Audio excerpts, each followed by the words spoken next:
Question number 1, he is living in Delhi since 2005। Is living जो part है वो underlined है, इसको इंप्रूव करना है। इंप्रूव करने के लिए 1 2 3 4 ऑप्शंस दिया हुआ है। अगर इंप्रूवमेंट की जरूरत नहीं है तो नो इंप्रूवमेंट है। देखिए इसमें क्या होगा। तो फर्स्ट का आंसर होगा ही हैज बीन लिविंग। क्यों? क्योंकि समय दिया हुआ है 2005 सिंस से जुड़ा हुआ है। जब फॉर या सिंस से समय दिया रहे सेंटेंस में और हिंदी अर्थ रहा है, रही है का आता है, तो हम लोग प्रेजेंट परफेक्ट कंटिन्यूअस टेंस लगाते हैं। तो हैज बीन को भरेंगे, ही हैज बीन होना चाहिए। He has been living in Delhi since 2005। अब यहां पर एक बात और गौर करें, ये जो हैड बीन लिविंग है ये पास्ट परफेक्ट कंटिन्यूअस टेंस है। तो हैड बीन भी फोर यानी पास्ट परफेक्ट कंटिन्यूअस टेंस के साथ भी तो समय फॉर या सिंस से जुड़ता ही है। तो क्या ये हो सकता है? द आंसर इज नो, नहीं हो सकता है। क्यों? क्योंकि question has been asked in the present situation. Question जो है प्रेजेंट सिचुएशन में पूछा गया है। देखो इज लिविंग है तो जवाब भी हमको देना होगा प्रेजेंट सिचुएशन में ही। ऑप्शन तो है ही प्रेजेंट सिचुएशन का, हैज बीन लिविंग, तो इसी को करेंगे। हाँ, अगर ये ऑप्शन नहीं होता तब हम लोग हैड बीन लिविंग इसको करते। अभी आंसर यही होगा। Question number 2, since he worked very much, पढ़िए। अब ये अंडरलाइन पार्ट है, क्या ये सही है? अगर सही है सेंटेंस, मीनिंगफुल सेंटेंस हो रहा है तो नहीं इंप्रूवमेंट करेंगे। लेकिन देख रहे हैं कि नो, ये सेंटेंस सिंस के कारण मीनिंगलेस हो जा रहा है। सिंस का मतलब चूंकि, करो तो हिंदी अर्थ, चूंकि वह बहुत मेहनत किया यह नौकरी पाने के लिए, ही कुड नॉट सक्सीड, वह सफल नहीं हो सका। तो सिंस का मतलब चूंकि, इसका जवाब करो दो। दो का मतलब हालांकि, अब अर्थ आ जाएगा। हालांकि वह बहुत मेहनत किया इस नौकरी को पाने के लिए, वह सफल नहीं हो सका। तो this one is the correct answer. Since को हटाएंगे और दो लगाएंगे, इंप्रूव करेंगे। Question number 3, when Ravi will come here I will tell him. चलिए, तो हम लोग जानते हैं व्हेन, जब इसका मतलब हो जब, when, if, in case, unless, until, whatever, whichever, whenever के ठीक बाद आने वाला क्लाउज में शैल या विल नहीं लगाते हैं, क्योंकि वो कंडीशन होता है और कंडीशनल क्लाउज में हम लोग सिंपल प्रेजेंट टेंस लगाते हैं। तो व्हेन के ठीक बाद वाले वाक्य में विल नहीं लगेगा, क्या लगेगा? Simple present tense. इसलिए जवाब ये कम्स हो जाएगा। Now question number 4, the invention of computer. देखिए यहां पर हैज है, क्या वो सही है? देखना है। तो कहता है यस, इसमें नो इंप्रूवमेंट होगा, कोई इंप्रूवमेंट की जरूरत नहीं है। कैसे? जरा पढ़ के देखो। The invention of computer, internet, mobile etc has made the connectivity very easy. First auxiliary verb has है, तो पहला ऑक्सिलरी वर्ब या पहला वर्ब के पहले जितना बात लिखा रहा है वो सारा सब्जेक्ट। और हम लोग पढ़े हैं कि अगर किसी भी सेंटेंस का सब्जेक्ट अनेक शब्दों से मिलकर बना हो तो वर्ब किसके मुताबिक लगाते हैं? फर्स्ट प्रीपोजिशन के पहले वाला शब्द के मुताबिक। तो पहला प्रीपोजिशन ऑफ है, ऑफ के पहले द इन्वेंशन सिंगुलर है, तो सिंगुलर लगा ही हुआ है हैज, और मीनिंग भी दे रहा है, इसलिए इसमें कोई भी इंप्रूवमेंट की जरूरत नहीं है। Now question number 5, will Sonu has reached. पढ़िए, इसमें इंप्रूवमेंट की जरूरत है? यस, इसमें होगा, इंप्रूवमेंट की जरूरत है। ये होगा, फर्स्ट लगाना होगा आपको। Will Sonu have reached here by tomorrow. क्या फ्यूचर परफेक्ट टेंस लगा हुआ है।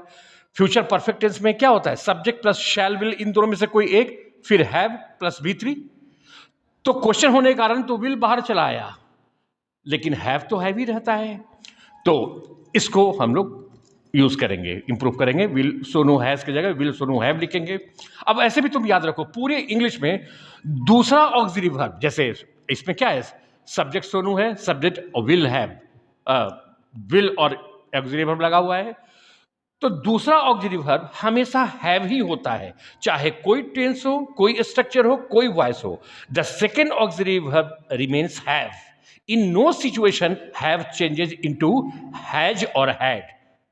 इन the position of second auxiliary verb, दूसरे ऑक्सिलरी वर्ब के तौर पर ये कभी भी हैज या हैव नहीं होता, हमेशा हैव ही होता है। तो अभी इतना भी देख लो, दूसरा ऑक्सिलरी वर्ब है तो हैव ही रहेगा। इसी को कीजिए। Question number 6, the person who will come here first will get this job. पढ़िए। तो देखो ये क्या कहना चाहता है, व्यक्ति जो यहां पहले आएगा इनाम पाएगा।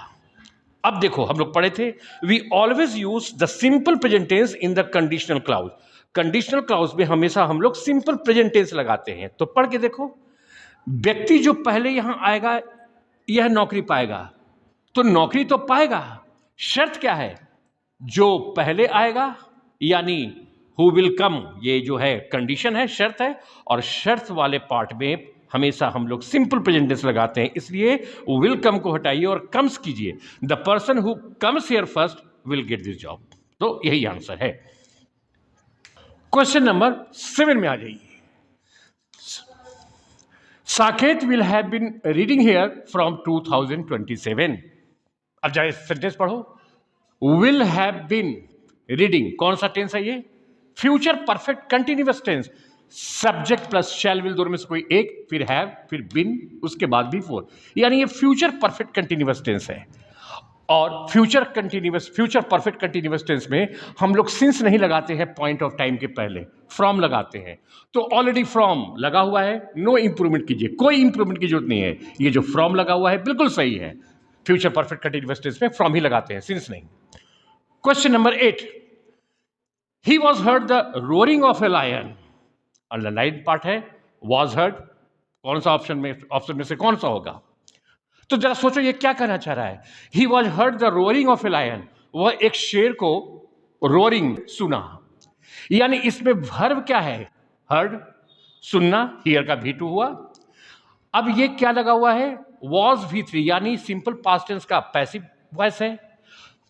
तो हियर जो है इस काम को करने वाला सब्जेक्ट ही तो पता है ही, तो फिर पैसिव वॉइस तो लगेगा नहीं, हम लोग को एक्टिव वॉइस लगाना होगा। पैसिव वॉइस कब यूज किया जाता है, पैसिव वॉइस कब यूज किया जाता है, जब सेंटेंस में काम करने वाला यानी सब्जेक्ट का नाम पता नहीं हो, तब यूज करते हैं पैसिव वॉइस का। जब काम करने वाला आदमी का नाम यानी सब्जेक्ट का नाम पता रहता है तो एक्टिव वॉइस लगाते हैं। तो वह सुना था, तो सुनने का काम वह कर रहा है, एक्टिव लगाइए, सब्जेक्ट प्लस V2, तो इसमें ये दे दो वर्ड, तो सब्जेक्ट प्लस V2 हो जाएगा, एक्टिव वॉइस में अर्थ भी आ जाएगा, वह सुना। 9, being too hot I could not take the iron in my hand. इसको इंप्रूव कीजिए। हम लोग अब तक जान चुके हैं बीइंग के बाद जो चीज लिखा रहता है वो सबसे पहले कौन होता है, जिसका नाम बीइंग के पहले लिखा हो। अगर बीइंग के पहले कुछ लिखा रहता तो ये टू हॉट, अत्यधिक गर्म कौन होता, मान लो कि एक्स लिखा रहता, तो ये अत्यधिक गर्म कौन होता है, एक्स। लेकिन साथ में बीइंग का एक और टेक्निकल पॉइंट है कि अगर बीइंग के पहले कुछ ना लिखा हो, जैसे भी क्वेश्चन में है, तब ये अत्यधिक गर्म कौन होने रहेगा, दूसरा क्लाउज का सब्जेक्ट यानी आई। तो इस सेंटेंस के मुताबिक अभी अत्यधिक गर्म कौन हो रहा है, आई। लेकिन सेंटेंस पढ़ने से पता चल रहा है कि आयन गर्म है, तो अब हमको इसमें इंप्रूवमेंट की जरूरत है। तो आई बीइंग टू हॉट करेंगे, तो फिर बीइंग के पहले आई आ गया, बहुत ज्यादा गर्म आई हो जाएगा, नहीं होगा।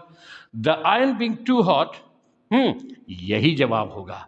The iron being too hot, यानी अब बीइंग के बाद जो चीज लिखा हुआ है अत्यधिक गर्म कौन हो रहा है, आयन। हाँ भाई, इस आयन को ही गर्म होना है, तो इसको डालेंगे। The iron being too hot, बहुत गर्म होने के नाते इस आयरन को मैं उसे हाथ में नहीं ले सका, इसी को हम लोग यूज करेंगे। बीइंग टू हॉट हटाइए, the iron being too hot use कीजिए। Question number 10, if he was rich he would help the needy. क्या करना चाह रहा है, subject plus would plus V1 देखे, इमेजिनरी सिचुएशन हम लोग पढ़े थे। तो इफ के बाद सब्जेक्ट कुछ भी हो हम लोग क्या लगाएंगे, वर, यानी यही जवाब होगा। इफ ही वर रिच, अगर वह अमीर होता, वह जो जरूरतमंदों की मदद करता, तो इसी को कीजिए, वर को। Question number 11, Rohit would watch the movie if he wish. अब इफ के बाद ही विश, ये इस विश को अंडरलाइन किया हुआ है, इसको इंप्रूव करना है। तो हम लोग जानते हैं इफ के बाद वाला क्लाउज हमेशा सिंपल प्रेजेंट टेंस में होता है। क्योंकि कंडीशन होता है if, as soon as, unless, until, after, before, इन सबों के ठीक बाद वाला क्लाउज सिंपल प्रेजेंट टेंस में होता है। अब देखो तो इसको इंप्रूव क्या करें। इफ ही विश है तो क्या ये कर दे, if he wishes, subject singular तो वर्ब सिंगुलर, ये हो जाएगा, कर दे। बिल्कुल नहीं करेंगे। क्यों? क्या करेंगे हम लोग? विश करेंगे, V2 करेंगे। क्यों? क्योंकि ये बात सही है, कंडीशनल क्लाउज में यानी इफ के ठीक बाद वाले क्लाउज में सिंपल प्रेजेंट टेंस लगाते हैं, तो तरीके से तो यही होना चाहिए था, लेकिन ये होगा नहीं। V2 क्यों हो रहा है? क्योंकि एक और रूल है कि सेंटेंस का अगर पहला क्लाउज पास्ट में हो तो आगे भी पास्ट में रहेगा। देखो वुड क्या है? विल का पास्ट फॉर्म है, तो ये जो प्रेजेंट फॉर्म होगा वो भी तो V2 में बदलेगा, पास्ट फॉर्म में बदलेगा, इसलिए जवाब विज्ड होगा। यही करेक्ट आंसर है। 12, if he tries he would have succeeded. He would have succeeded देखे तो हम लोग समझ गए ये दिल्ली लाल किला यानी स्ट्रक्चर नंबर 11 का है। स्ट्रक्चर नंबर 11 में हम लोग यही पढ़े थे, if plus subject plus had plus V3 object, comma subject would have V3 फिर ऑब्जेक्ट अपना करना। या फिर इसके जगह इसी को हम ऐसे भी यूज कर सकते हैं, had plus subject plus V3 plus object. इसमें क्या हुआ? इफ गायब हो गया, यानी इफ का यूज इस स्ट्रक्चर में नहीं करते हैं, लेकिन इन्वर्जन लगाना जरूरी है, यानी अब सेंटेंस हैड से ही शुरू होगा और had plus subject plus V3 plus object ऐसे हो जाएगा, और सेकंड पार्ट जो है वो तो दोनों का सेम ही रहेगा। तो यही हम लोग पढ़े थे स्ट्रक्चर नंबर 11 में। अब देखो यहां पर सेकंड क्लास में वुड हैव V3 है, तो एक बात होता है इफ के बाद सब्जेक्ट हैड V3 होना चाहिए, अगर इसको फॉलो करते हैं तब। तो देखो कहिए, ये तो है नहीं। ये हो सकता था इफ ही हैड ट्राई, लेकिन हैड के बाद ये तो V1 है, V3 तो है ही नहीं, तो ये होगा नहीं, ये नहीं होगा। अब क्या करोगे? इसको जवाब कर दो, हैड ही ट्राइड, तो क्या हो जाएगा? Had he tried he would have succeeded, यानी सेकंड वाला ये जो स्ट्रक्चर है वो फॉलो हो जाएगा अगर इसको आंसर करेंगे तब। तो सेंटेंस को इंप्रूव इसी से करेंगे, had he tried he would have succeeded. तो this one is the answer. Question number 13, I wish, ये काल्पनिक बात है, तो आई विश कभी भी काल्पनिक बात में हम लोग पास्ट फॉर्म करेंगे, तो इस हैड किसको कर दो? I wish I had tried a little more, कुछ और, काश कुछ और हम ट्राई करते। तो ट्राई हटाइए, हैड ट्राइड को लिखिए। क्वेश्चन नंबर 14 में आ जाइए। We hard read the illegible handwriting. Illegible मतलब जिसे पढ़ा ना जा सके। अब यहां पर जरा करेक्शन कर लेना, ध्यान रखना, सिर्फ हार्ड जो है शब्द वही अंडरलाइन है, रीड अंडरलाइन नहीं है, ये बाय मिस्टेक ये हो गया है। तो याद रखना सिर्फ हार्ड है, वी हार्ड को अंडरलाइन किए हैं, read the eligible, read underline नहीं है, यानी इसको इंप्रूव करने की जरूरत नहीं है। अब बताइए कौन सा यूज करेंगे, कौन सा ऑप्शन देंगे कि सेंटेंस करेक्ट हो। तो तुम क्या करोगे? ये डाल दो, वी कैन हार्डली। हार्डली का मतलब ना के बराबर, यही ऑप्शन दोगे तो क्या हो जाएगा? We can hardly read the illegible handwriting. हम लोग मुश्किल से या ना के बराबर डॉक्टर के हैंडराइटिंग को पढ़ सकते हैं। इसी को आंसर कीजिए, कैन हार्डली को। Now question number 15, Rahul is one of the students who have contributed. देखिए कोई है तो तुम क्या कहोगे? इसमें नो इंप्रूवमेंट। याद करो, one of, any of, either of, neither of, each of के बाद प्लूरल नाउन, और इस प्लूरल नाउन के ठीक बाद वर्ब आता तो सिंगुलर वर्ब होता है, लेकिन प्लूरल नाउन के बाद हु, विच, दैट, इन तीनों में से कोई एक रिलेटिव प्रोनाउन यूज हो जाएगा तो वर्ब प्लूरल होगा। तो हु का यूज रिलेटिव प्रोनाउन का किया ही गया है इस प्लूरल नाउन के बाद, तो प्लूरल वर्ब लगेगा, तो हैव कंट्रीब्यूटेड सही है, no improvement. Question number 16, Mr Verma has brought dot dot dot this orphan child. Orphan child मतलब अनाथ बच्चा, तो इसमें ये डाल दो। ब्रिंग अप का मतलब होता है पालन पोषण करना, ब्रिंग का ही V2 V3 ब्राउट होता है।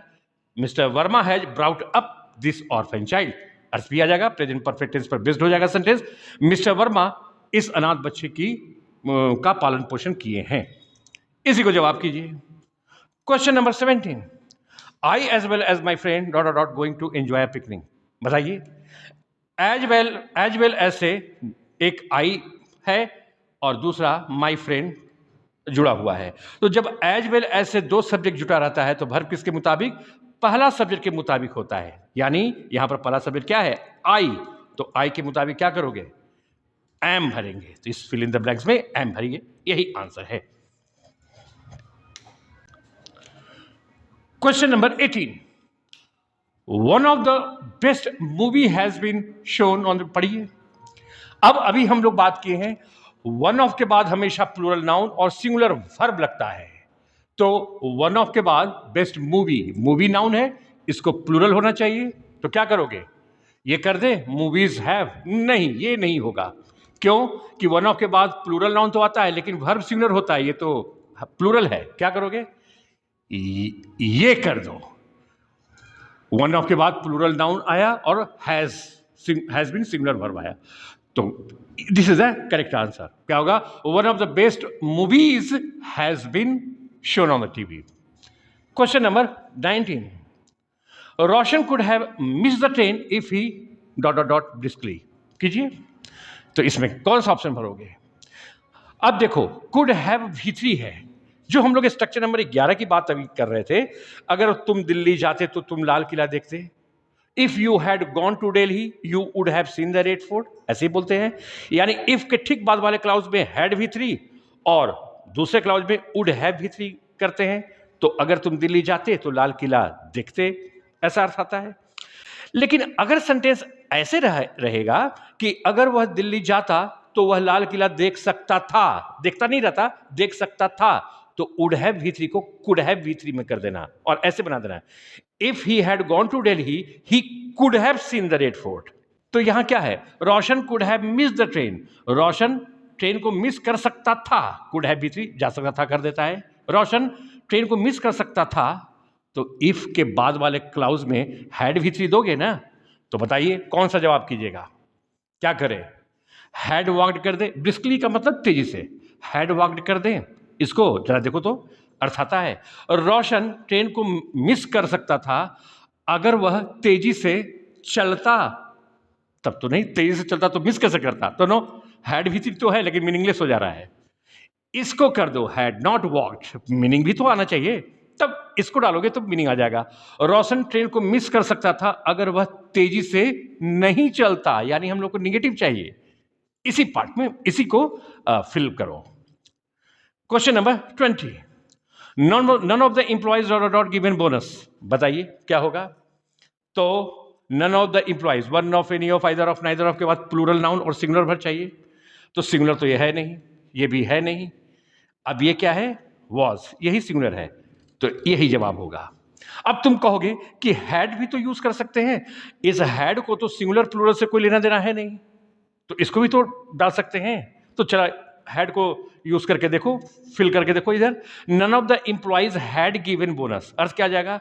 एम्प्लॉइज, कर्मचारी में से कोई भी बोनस नहीं दिया था। अब बताओ, कर्मचारी बोनस देता है? देता तो नहीं है। कर्मचारियों को, एम्प्लॉइज को तो बोनस दिया जाता है, यानी हम तो देगा कौन पता नहीं है, तो हम चाहकर भी हैड को नहीं यूज करेंगे, हम वाज देंगे। तो नन ऑफ के बाद सिंगुलर वर्ब, ये रूल भी सेटिस्फाई हो गया और पैसिव वॉइस भी आ गया, और अर्थ आ जाएगा एम्प्लॉइज में से किसी को भी बोनस नहीं दिया गया। तो वाज भरिए। क्वेश्चन नंबर 21 पढ़िए। When the movie was finished, all the people started going who come to the cinema hall. क्या कहना चाह रहा है? जब सिनेमा खत्म हो गया तो वो सारे लोग जाना शुरू कर दिए जो सिनेमा हॉल आए थे। अब तुम जरा गौर करो, इसमें पास्ट में ही काम हुआ, दो तीन काम। एक, वे मूवीज का समाप्त होना, लोगों का जाना शुरू कर देना, और लोगों का आना। पास्ट में तीन काम हुआ है। कौन काम सबसे पहले हुआ है? तो तुम देखोगे जो सिनेमा हॉल आए थे, भूतकाल में यह काम सबसे पहले हुआ है। तो हम लोग जानते हैं जब भूतकाल में दो या दो से अधिक काम हो तो जो काम सबसे पहले हुआ भूतकाल में, उसमें पास्ट परफेक्ट टेंस लगाते हैं, यानी subject plus had plus V3 plus object लगाते हैं। तो इसको करो, हु कम नहीं, who had come to cinema hall. इसको यूज कीजिए. Now question number 22. These are 5 sentences and you have to find out the sentence, correct sentence. Correct sentence आपको ढूंढना है इसमें. अब देखिए, पढ़ के देखिए. इसको बनाने के पहले इतना बात जान लो. हैविंग प्लस V3 एक स्ट्रक्चर पढ़े थे, यही पढ़े थे हम लोग. Having plus V3 comma clause, ये भी पढ़े थे. ये हिंदी अर्थ कैसे देता है? जाकर या जाने के बाद. और इसमें क्या है कि एक काम खत्म होने के बाद दूसरा काम होता है भूतकाल में. अब इसमें याद रखना है कि हैविंग के बाद जो ये स्ट्रक्चर है उसमें टेक्निकल पॉइंट क्या रखना है कि हैविंग के बाद V3 है यानी काम होगा. तो ये काम सर्वप्रथम कौन करेगा? सबसे पहले करेगा जिसका नाम हैविंग के पहले लिखा हो. अगर यहां पर मान लिया रहता मिस्टर एक्स, तो गिरफ्तार करने का काम कौन करता है? Mister x. लेकिन अगर कुछ नहीं लिखा हो, हैविंग के पहले कुछ नहीं लिखा हो, तो ये गिरफ्तार करने का काम कौन करने लगेगा? दूसरा क्लाउज का सब्जेक्ट यानी ही. इस बात को ध्यान रखना. अब देखो कौन सही है.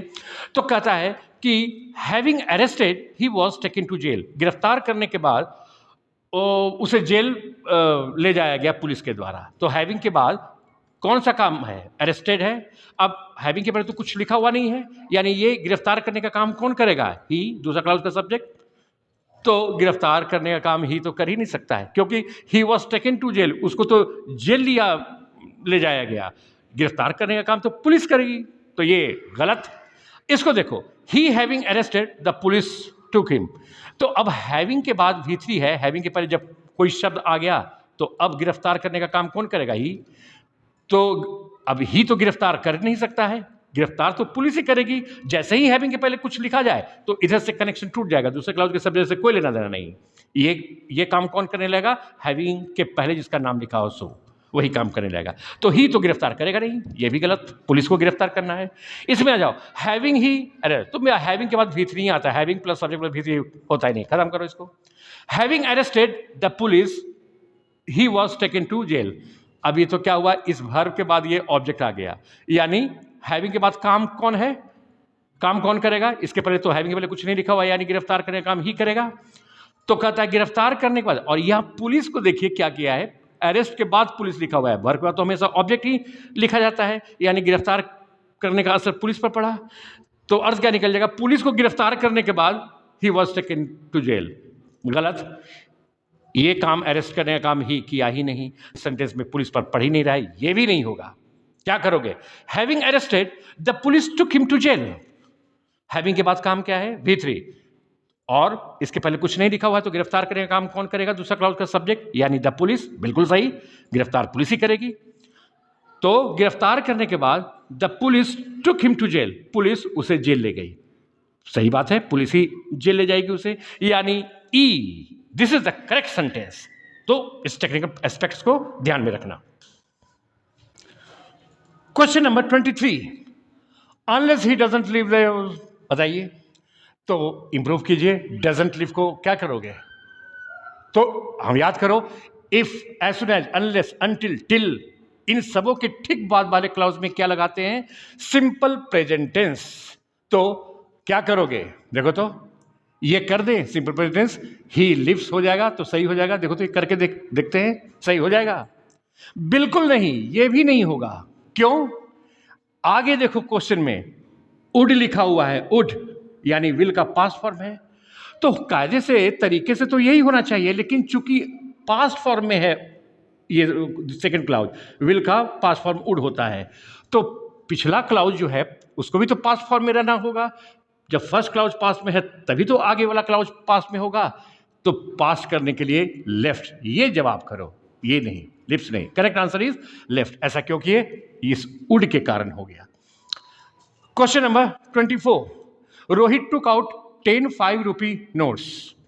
इसमें नो इंप्रूवमेंट कीजिए.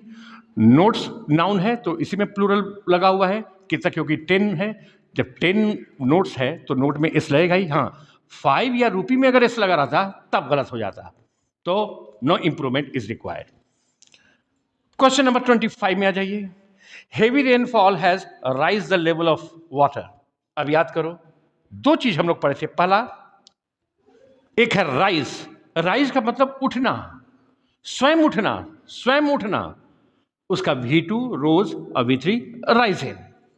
और दूसरा क्या था, ये था रेज। रेज का मतलब उठाना, स्वयं उठना नहीं, उठाना। और इसका V2 रेज्ड, V3 रेज्ड होगा। अब जैसी जरूरत वैसा यूज करेंगे। We shall use either of the two expressions as per requirement and in the correct verb form. Correct verb form में इसको यूज करेंगे जैसी जरूरत हो, इन दोनों में से कोई एक हो। चलिए, heavy rainfall has raise the level of water, कहना क्या चाह रहा है, मूसलाधार बारिश इस जल सतह को क्या कर दी है, उठा दी है या उठ गई है, क्या कहना चाह रहा है। तो मूसलाधार बारिश जल सतह को उठा दी है, यानी उठाना का मीनिंग चाहिए। अब हैज के बाद V3 लगता है, तो रेज, उठाना का V3 रेज्ड होता है। जवाब क्या करोगे, ये करोगे, raised. This is a correct answer, raised. Question number 24। अब एरर ढूंढना है इन सबों में। देखिए, his car is small but my car is big. Error कहां है, इसमें है। माई कार नहीं होगा, माइन होगा। ऐसे ऐसे माई कार को हटाइए, माइन लगाइए। ऐसा क्यों किए, क्योंकि कार नाउन जो है यहां यूज हुआ है और फिर यहां यूज हो रहा है। प्रोनाउन में हम लोग पढ़े थे, the same noun is not repeated in the same sentence. हम लोग पढ़े थे, एक ही नाउन को दोबारा यूज नहीं करते हैं एक ही सेंटेंस में। और क्या बात हुई थी कि कोई भी possessive word plus the same noun को हटाने के लिए, अवॉइड करने के लिए, हम लोग माई प्लस सेम नाउन नहीं लिखते हैं, उसकी जगह पर क्या लिखते हैं, माइन।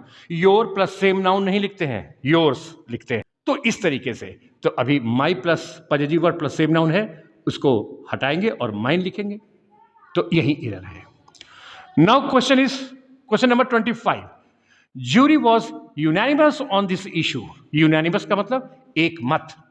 इसमें क्या है, इसमें कोई गलती नहीं है। ऐसा क्यों, हम लोग पढ़े थे नाउन चैप्टर में, कुछ कलेक्टिव वर्ड्स है जैसे committee, family, audience, jury, team. ये सारा क्या है, इन सभी के साथ हम लोग सिंगुलर वर्ब लगाते हैं जब सुनने में वननेस का बोध हो, एक होने का बोध हो। लेकिन जैसे ही इन कलेक्टिव वर्ड्स को इस तरीके से व्यक्त किया जाता है कि सुनने में विभाजन, डिवीजन या सेपरेशन यानी अलगाव का बोध होने लगे, तब हम लोग प्लूरल वर्ब लगाते हैं। तो अभी क्या है, जूरी वॉज यूनैनिमस, जूरी एक मत की थी, वननेस का बोध हो रहा है, तो सिंगुलर वर्ब लगेगा, जूरी के साथ लगा ही हुआ है, कोई गलती नहीं, no error. Question number 26। Father did not approve of him going abroad. अब देखो, यहां पर एरर है, हिम गोइंग नहीं होगा, क्या होगा, हिज गोइंग होगा। क्यों, क्योंकि यहां पर V4 क्या है, जिरंड के रूप में यूज किया गया है, और जिरंड के पहले पॉजिटिव केस में होता है हिज। और हम कैसे समझेंगे कि जिरंड फॉर्म में है, जब उसका हिंदी करेंगे, जाना, खाना, पीना, इस पैटर्न पर हिंदी आए, हम समझ जाएंगे कि वो जिरंड के रूप में यूज किया जा रहा है। और जिरंड के पहले हमेशा पॉजिटिव केस लगता है, तो पॉजिटिव केस तो हिज होता है, हिम तो ऑब्जेक्टिव केस होता है। अब कैसे समझेंगे जिरंड है, जरा पढ़ के देखो। Father did not approve of him going abroad. Approve of मतलब स्वीकार करना। पिताजी उसका विदेश जाना स्वीकार नहीं किए। विदेश जाना, उसका जाना, नाना के पैटर्न पर खत्म हुआ, जिरंड है, जिरंड के पहले पॉजिटिव केस। इसी पार्ट में एरर है। Question number 27। 20 miles are a long distance. कहां एरर है, फर्स्ट पार्ट में, आर नहीं इज कीजिए। क्यों, यहां पर आर्टिकल ए लिखा हुआ है। जैसे बात हुई थी, डिस्टेंस यानी दूरी, अमाउंट ऑफ मनी पैसे की रकम, पीरियड ऑफ टाइम समय अवधि, हाइट और वेट, इन सबों को व्यक्त किया जाए, बोला जाए और सुनने में वननेस का बोध हो। और खासकर तुम कैसे एरर पकड़ना, आगे आर्टिकल ए लगा रहेगा तो वननेस का सेंस आएगा। तो वननेस का जब सेंस आएगा तो इन सबों के साथ हम लोग सिंगुलर वर्ब लगाएंगे।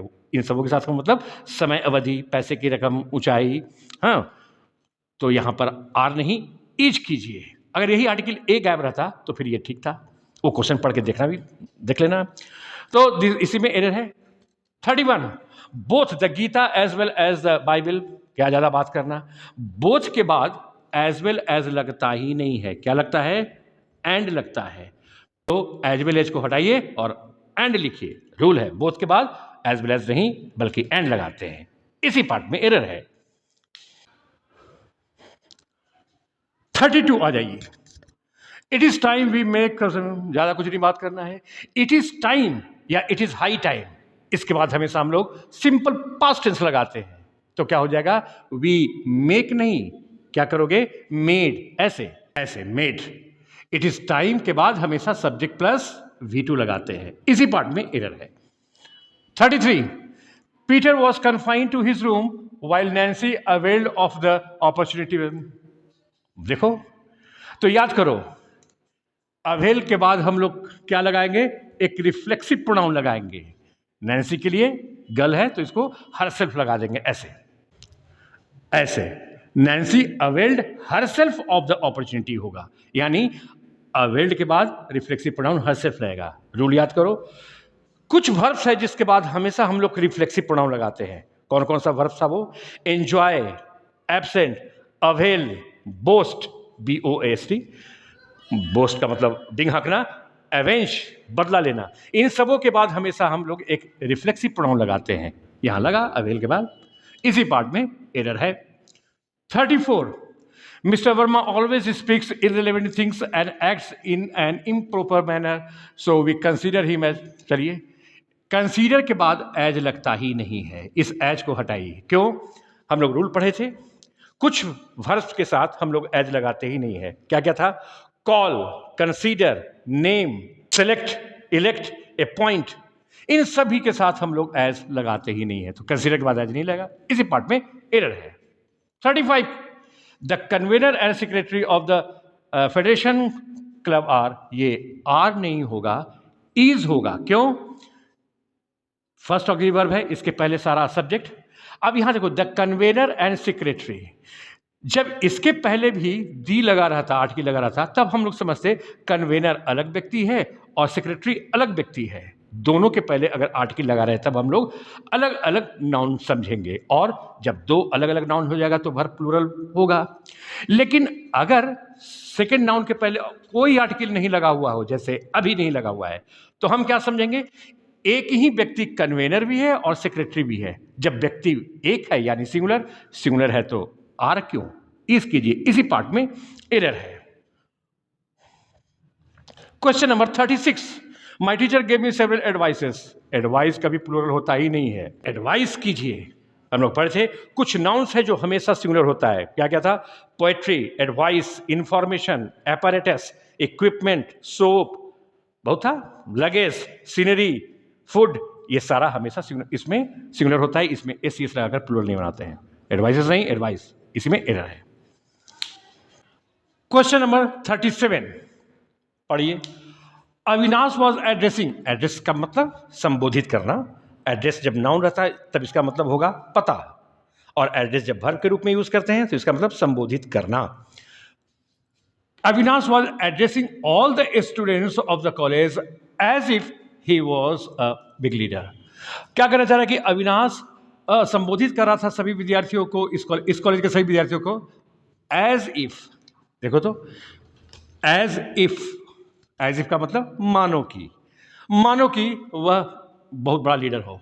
हम लोग बात किए थे एज इफ के ठीक बाद वाले क्लाउज में सब्जेक्ट कुछ भी हो, हमेशा हम लोग क्या लगाते हैं, वर लगाइए, वॉच को हटाइए, वर लगाइए। एज इफ के बाद हमेशा एज इफ और एज दोनों का मतलब होता है मानो की, उसके बाद सब्जेक्ट कुछ भी रहे हम लोग वर लगाते हैं। वॉच हटाइए, वर लगाइए, यही एरर है।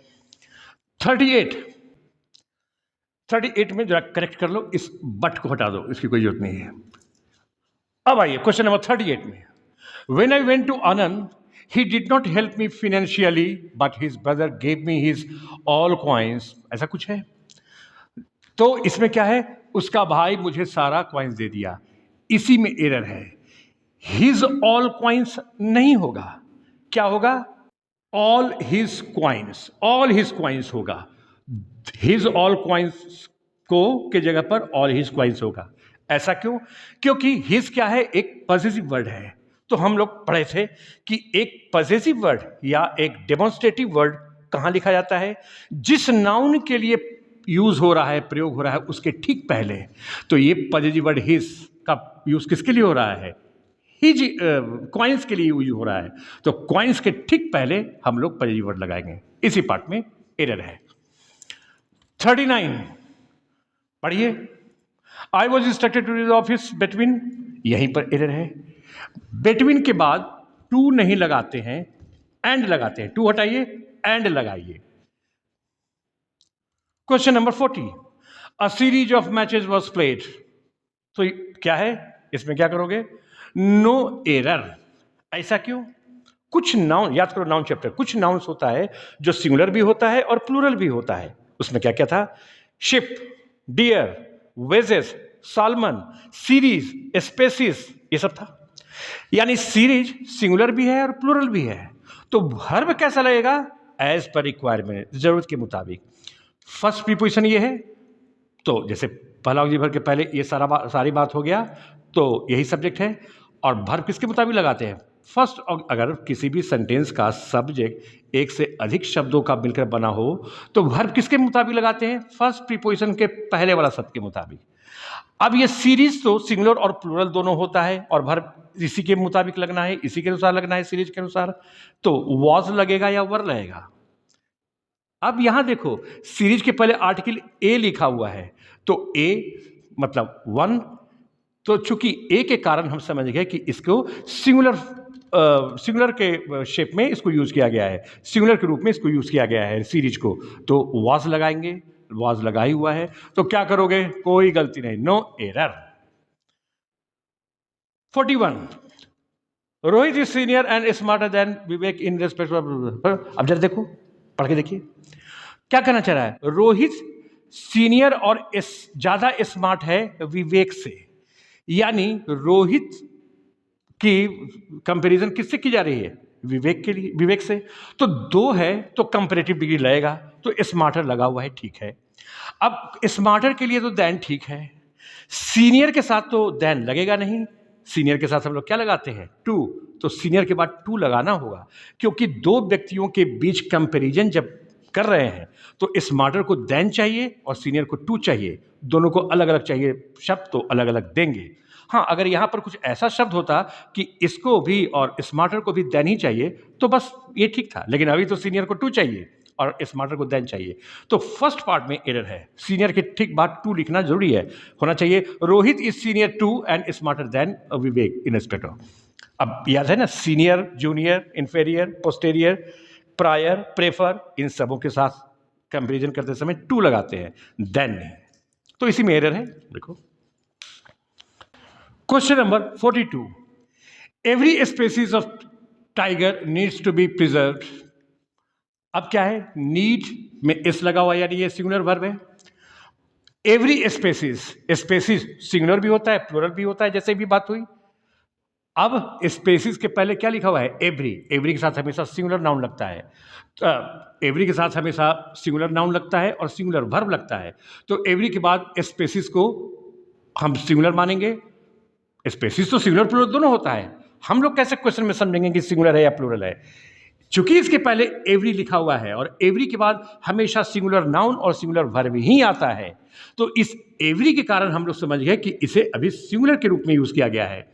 और आगे वर्ब भी लगेगा सिंगुलर, तो सिंगुलर नीड में इस लगा हुआ है, यानी सिंगुलर वर्ब है, तो ठीक ही है। तो इसमें नो एरर, कोई गलती नहीं है, कोई गलती नहीं। 43 में आओ, क्या कर रहा है? Because of the pace at which the company is growing I think it will achieve their target easily. यही कहना चाह रहा है। पेस का मतलब गति, कहना चाह रहा है उस गति के कारण जिस पर कंपनी ग्रो कर रही है, मैं सोचता हूं कि अचीव कर लेगी टारगेट, अपने टारगेट को अचीव कर लेगी आसानी पूर्वक। अपने टारगेट, देयर टारगेट, इस कौन अचीव कर लेगी? देयर का यूज किसके लिए किया गया है? कंपनी के लिए। और कंपनी क्या है? सिंगुलर। तो सिंगुलर के लिए देयर नहीं, ऐसे करेंगे इट्स। अब ऐसा मत लिख देना, इट और एपोस्ट्रोफ कॉमा एस, ये क्या होता है? इट और इच का शॉर्ट फॉर्म होता है। तो हम लोग को अभी तो ये नहीं चाहिए। इट्स, ITS, इसका मतलब इसका पॉजिटिव केस है, सिंगुलर निर्जीव जब रहता है तो देर हटाइए, इट्स लगाइए। इसी पार्ट में एरर है। Question number 44, Mr Bhatia, Bhatia बना लेना, Mr Bhatia is interested in purchasing novels, keeping them on his table and read when he gets time, ऐसा कुछ। अब तुम याद करो, एक रूल पढ़े थे कि जब दो या दो से अधिक वर्ब्स एंड से कनेक्ट हो तो सारा वर्ब एक ही वर्ब फॉर्म में होगा। एंड के बाद क्या है? रीड है। इसके पहले वाला वर्ब क्या है? Keeping, V4। इसके पहले वाला परचेजिंग, V4। तो रीड को भी क्या होना चाहिए? रीडिंग ही होना चाहिए, V4 होना चाहिए, ऐसे। अब तुम कहोगे कि इंटरेस्टेड ये तो है, ये तो V4 नहीं है, तो ये वाला वर्ब एंड से कहां जुड़ा हुआ है? उसके बाद तो इन आ गया, तो यहां पर रीड को रीडिंग में बनाइए। 45, Sachin Tendulkar is far better than any cricketer. गलत। क्या करोगे? एनी अदर क्रिकेटर करोगे। तो एनी क्रिकेटर को हटाइए, एनी अदर क्रिकेटर कीजिए। क्यों? एडजेक्टिव में हम लोग पढ़े थे, when two nouns of the same kind are compare together we always use other after any and all. जब एक ही प्रकार के दो नाउन का कंपेरिजन किया जा रहा हो तो ऑल और एनी के बाद अदर लगना जरूरी है। यही एरर है। 46, 2 and 2 is 4। जब दो, ये नंबर है, जब दो नंबर एंड से जुड़ा रहता है तो वर्ब सिंगुलर ही होता है। 2 and 2 is वर्ब सिंगुलर है ही, नो एरर कीजिए। 47, आई एंड सोनू आर नॉट। गलत। इसी में एरर है। क्या होना चाहिए? आई एंड सोनू ना होकर क्या करेंगे हम लोग? Sonu and I. पहले सोनू तब आई लिखेंगे। क्यों? याद करो, जब दो या दो से अधिक सिंगुलर नाउन्स जो अलग अलग पर्सन में हो एंड से जुड़ा रहता है तो उसको कैसे लिखते हैं? पहले लिखते हैं सेकंड पर्सन, तब थर्ड पर्सन, तब फर्स्ट पर्सन। यही होना चाहिए। तो आई तो फर्स्ट पर्सन है, ये थर्ड पर्सन है। सेकंड पर्सन इसमें नहीं है, तो मान लो कि ये नहीं है, तो पहले थर्ड पर्सन तब फर्स्ट पर्सन लिखोगे। तो थर्ड पर्सन सोनू, फिर फर्स्ट पर्सन। तो आई एंड सोनू को हटाइए, सोनू एंड आई लिखिए। इसी पार्ट में एरर है, 47 में, फर्स्ट पार्ट पे। क्वेश्चन नंबर 48 आ जाइए, पढ़ो सेंटेंस को। तुम देखोगे यहां एरर है, देयर नहीं, हिज कर दो ऐसे, क्योंकि इस देयर का यूज किसके लिए किया गया है? एवरीबॉडी के लिए। और याद रखो, everybody, everyone, nobody, no one, somebody, someone, इन सबों को हम लोग सिंगुलर मानते हैं। इसके साथ सिंगुलर वर्ब और पॉजिटिव केस भी सिंगुलर लगता है। तो एवरीबॉडी है, उसके लिए देयर किया गया है, जो गलत है, तो प्लूरल है, सिंगुलर हिज कीजिए। इसी पार्ट में एरर है। 49, India is showing super performance in the final match. अब यहां पर इज नहीं, यहां पर आर कीजिए। क्यों? हम लोग किसी भी कंट्री के नाम के साथ या स्टेट के नाम के साथ सिंगुलर वर्ब ही लगाते हैं, लेकिन when the name of a country or a state is used to represent its team of sports and games, लेकिन जब किसी भी देश या राज्य का नाम का प्रयोग किया जाता है उसके टीम, स्पोर्ट्स एंड गेम्स के टीम को दर्शाने के लिए, तब देश के नाम के साथ और राज्य के नाम के साथ हम लोग प्लूरल वर्ब लगाते हैं। तो अभी इंडिया का यूज किया गया क्या दिखाने के लिए? फाइनल मैच, यानी मैच के बाद थोड़ी टीम दिखाने के लिए। तो ऐसी स्थिति में इज नहीं आर, यानी प्लूरल वर्ब लगाएंगे। इज हटाइए, आर लगाइए। इसी में एरर है। 50, the performance of service is the most excellent. यही गलती है, इस मोस्ट को हटाइए, क्योंकि एडजेक्टिव में हम लोग पढ़े थे, कुछ एडजेक्टिव्स है जिसके साथ हम लोग कभी भी मोर या मोस्ट नहीं लगाते हैं। कौन कौन सा था adjective? Unique, excellent, perfect, entire, ये सब था। तो ये एक्सीलेंट है, मोस्ट नहीं लगेगा। इसी में एरर है। 51, the climate of Shimla is healthier then Patna. So I wish, क्या कहना चाह रहा है? शिमला का जलवायु, शिमला का क्लाइमेट ज्यादा हेल्दी है पटना से। तो शिमला का क्लाइमेट ज्यादा हेल्दी है पटना से कि पटना के क्लाइमेट से? जाहिर सी बात है, पटना के क्लाइमेट से। Comparison is done between two similar things. तो शिमला का क्लाइमेट का तुलना पटना से नहीं हो सकता है, पटना के क्लाइमेट से हो सकता है।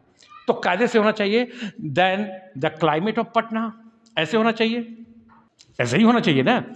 The climate of Shimla is healthier than the climate of Patna, ऐसे होना चाहिए। लेकिन अगर ऐसे लिखेंगे ये भी गलत हो जाएगा, ये भी गलत हो जाएगा। क्यों? क्लाइमेट यहां यूज किया गया है, और अगर हम फिर यहां क्लाइमेट यूज कर नहीं सकते हैं, क्योंकि रूल है the same noun is not repeated in the same sentence. पढ़े थे हम लोग, वर्मा जी का घर शर्मा जी के घर से बड़ा है, याद है? वही वाला यहां पर है। तो चूंकि नाउन को हम यहां रिपीट नहीं कर सकते हैं, तो सिंगुलर नाउन को रिपीट होने से बचाने के लिए हम लोग दैट ऑफ का यूज करते हैं। प्लूरल नाउन को रिपीट होने से बचाने के लिए हम लोग दोज ऑफ करते हैं। तो ये द क्लाइमेट को नहीं करेंगे, द सेम नाउन को नहीं रिपीट करेंगे, क्या करेंगे, द क्लाइमेट जो रिपीट हो रहा है उसके जगह पर हम लोग दैट ऑफ कर देंगे। बाकी पटना करेंगे, तो पटना करेंगे, यानी ये सही है, दैट ऑफ पटना कीजिए, इसको नहीं कीजिए। The climate of Shimla is healthier than that of Patna होना चाहिए, यानी इसी पार्ट में एरर है। 52, Rahul is physically weak but smarter than Shravan. Rahul जो है फिजिकली कमजोर है लेकिन ज्यादा स्मार्ट है श्रवण से। देखो सेंटेंस पढ़ने से लग रहा है कि दो के बीच कंपैरिजन हो रहा है, तो वीक नहीं कीजिए, दो के बीच कंपैरिजन है तो वीकर करेंगे ऐसे। Rahul is physically weaker but smarter than Shravan. जब दो एडजेक्टिव एंड और बट कॉमा से कनेक्ट रहे तो सारा एडजेक्टिव एक ही डिग्री में होना चाहिए, ये भी कंपैरेटिव डिग्री में, ये भी कंपैरेटिव डिग्री में होना चाहिए, क्योंकि दो के बीच कंपैरिजन है। तो यहीं पर रहे, वीक को हटाइए, वीकर को लगाइए। क्वेश्चन नंबर 53, 4 फीमेल्स आप ज्यादा क्या पढ़ना, यही रहे। फीमेल में इस नहीं लगाते हैं, फीमेल्स नहीं करते हैं, फीमेल को प्लूरल नहीं बनाते, ये एडजेक्टिव होता है। क्या करोगे, वीमेन कर दो, फीमेल में इस नहीं लगाते हैं। Question number 54, Gupta solicit your gracious presence. क्या कह रहा है कि गुप्ता का परिवार, यही कहना चाह रहा है, गुप्ता का परिवार आग्रह करता है आपके प्रेजेंस का इस शुभ क्या है अवसर पर, कुछ ऐसा ही। तो ये गुप्ताज नहीं, क्या करोगे, गुप्ताज के पहले दी लगा दोगे, ऐसे लगा दोगे, एक गुप्ताज के पहले हम लोग दी लगाएंगे। The Gupta's solicit your gracious presence, ऐसा होना चाहिए। ऐसा क्यों, आर्टिकल में हम लोग पढ़े थे कि अगर किसी के सरनेम को प्लूरल फॉर्म में रखते हैं और उसके पहले आर्टिकल दी लगाते हैं तो वो it refers to all the members of the family, परिवार के पूरे सदस्यों को बतलाता है। द गुप्तास, सरनेम में इस लगना जरूरी है, नहीं लगाओगे गलत हो जाएगा। द गुप्तास मतलब मिस्टर गुप्ता, मिसेस गुप्ता, उनके बच्चे लोग, उनके परिवार में जितना है। द वर्मास यानी मिस्टर वर्मा, मिसेस वर्मा, उनके बच्चे लोग, उनके परिवार के सदस्य। तो पूरे परिवार को सदस्यों को बताने के लिए सरनेम को प्लूरल फॉर्म में रखते हैं, उसके पहले आर्टिकल दी लगाते हैं। अभी यहां पर वही सेंस आ रहा है, गुप्तास के पहले दी लगाइए, फर्स्ट पार्ट में एरर है। 55, the team was passing buck on one another for the shameful defeat. जो भी है, टीम जो है, पास बक का मतलब क्या होता है, दोषारोपण करना। टीम जो है एक दूसरे पर दोषारोपण कर रही थी इस शर्मनाक हार के लिए। अब याद करो, collective word team, family, crowd, audience, jury, committee, इन सबों के साथ सिंगुलर वर्ब लगाते हैं। कब, जब सुनने में वननेस का बोध हो, एकत्व का बोध हो, सुनने में लगे कि एक है। लेकिन जैसे ही टीम, जूरी, कमेटी, जो भी है कलेक्टिव वर्ड्स, सुनने में जैसे ही डिवीजन, अलगाव का या विभाजन का बोध हो तो हम लोग इन सबों के साथ अब प्लूरल वर्ब लगाने लगते हैं। तो द टीम वॉज पासिंग बक, क्या करना चाहिए, टीम जो है एक दूसरे पर दोषारोपण कर रही थी हार के लिए, यानी सेपरेशन, अलगाव का बोध हो रहा है। तो द टीम के साथ अब सिंगुलर वर्ब नहीं, प्लूरल वर्ब या वर्क कर दीजिए, इसी में एरर है। Question number 56, I went there to dot dot dot yesterday. चलिए, अब ये स्ट्रक्चर है किसी से काम करवाना, गेट वाला स्ट्रक्चर, गेट या है plus other words plus V3। अब ये लंबी बात है, I can not explain each and every point here, तो इसका लिंक हम दे देंगे, उसको देखना अगर समझ में नहीं आया तो। I went there dot dot dot yesterday करो, हैज हैव, मैं वहाँ गया, ऑप्शन देखकर क्या लग रहा है, have he paired by bike, had repaired, have by bike repaired. ये कहने चाह रहा है कि मैं वहाँ गया अपने बाइक को रिपेयर करवाने के लिए। तो किसी से दूसरे से काम करवाने के लिए हम लोग गेट या हैव वाला स्ट्रक्चर लगा देते। गेट या हैव दोनों में से कोई एक plus other words plus V3, यानी गेट हैव के ठीक बाद नाउन आना या अदर वर्ड्स आना चाहिए। गेट या हैव के बाद अदर वर्ड्स आना चाहिए, उसके बाद V3 आना चाहिए। तो यहाँ पर हैव के तुरंत बाद V3 आ गया, नहीं। हैड नहीं, हैड के बाद V3 ना। Have my bike repair, to के बाद V1 आता है, हैव के बाद अदर वर्ड्स है, V3 है, यही जवाब है। I went there to have my bike repaired, मैं वहाँ गया अपना बाइक रिपेयर करवाने के लिए। तो यही जवाब है। अगर ये बात समझ में नहीं आ रही है, लिंक दे देंगे, I shall give you the link of this point of this structure in the description box, you उस वहाँ से डिटेल पता कर लेना। अभी सी जवाब है।